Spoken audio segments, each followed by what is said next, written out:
And those of you who have read the assignment for today, I'm going to put you on the spot now. So who is this figure, this mysterious, faint figure who appears in line 63?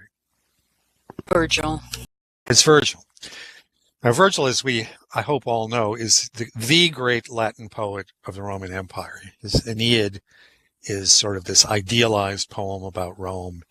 And Dante, unlike some people, has a very high vision of Rome at times and a very low vision, because Rome crucified Christ, so obviously there's something about Rome that is, for a Christian like Dante, negative. But he also thinks that Rome is a God-willed empire, and that Virgil, the great poet of ancient Rome, is the poet par excellence, because he doesn't know any Greek, he doesn't know Homer. He thinks of Virgil as the greatest poet known to him in his day. Now, why do you think he would pick that poet?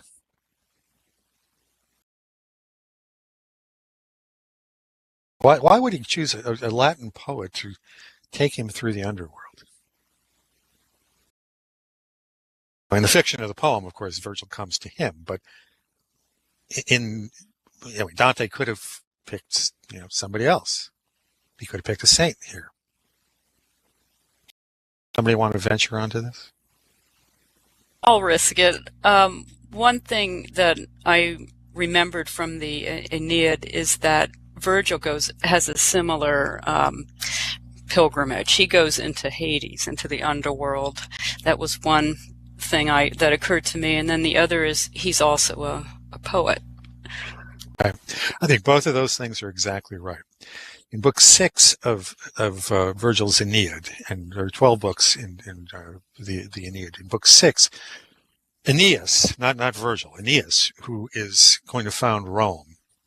We're going to read more about him in the next canto. But Aeneas goes down. He goes to Cumae near Naples in Italy, and he meets with the Cumaean Sibyl, and he makes a descent into the pagan Hades, the pagan hell, so that he can learn about the things that he needs to found ancient Rome. So there's a classical